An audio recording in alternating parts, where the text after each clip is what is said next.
नमस्कार प्रिय मित्रों, आइए सुनते हैं ब्रह्मांड पुराण से ली गई एक पौराणिक कहानी जिसका नाम है चोरी की चोरी। कांचीपुरी में वज्र नामक एक चोर था।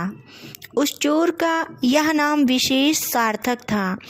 किसी की संपत्ति चुराने पर उसके स्वामी को जो कष्ट होता है उसे सहृदय व्यक्ति ही आंक सकता है। चोर का हृदय वस्तुतः वज्र का बना होता है, इसीलिए वह चोरी कर पाता है।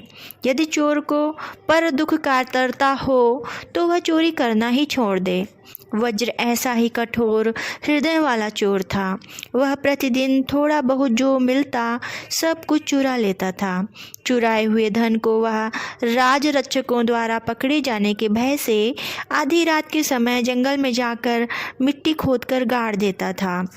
एक रात वीरदत्त नामक एक किरात लकड़हारे ने चोर की यह चेष्टा देख ली।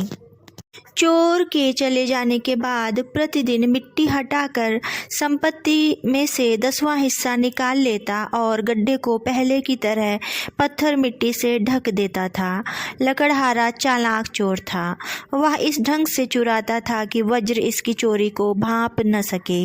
एक दिन लकड़हारा अपनी पत्नी को धन देता हुआ बोला, तुम प्रतिदिन धन मांगा करती थी, लो आज मुझे पर्याप्त धन प्राप्त हो गया है।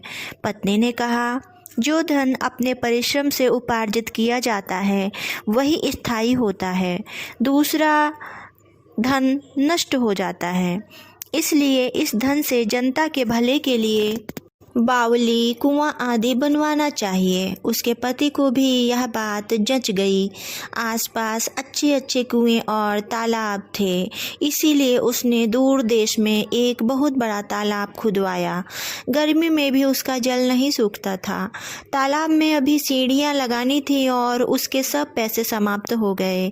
वह छिपकर फिर वज्र का अनुसरण करने लगा।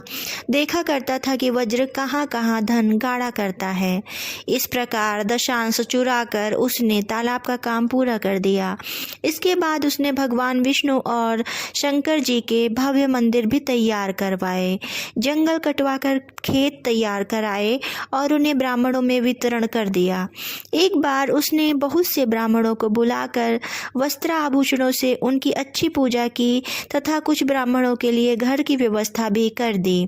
ब्राह्मणों ने प्रसन्न होकर उसका नाम द्विजवर्मा रख दिया। कालवश जब द्विजवर्मा की मृत्यु हुई तब उसे लेने के लिए एक और यम के दूत और दूसरी ओर भगवान शंकर और विष्णु के दूत आए। उनमें परस्पर विवाद होने लगा। इसी बीच नारद जी वहां पधारे।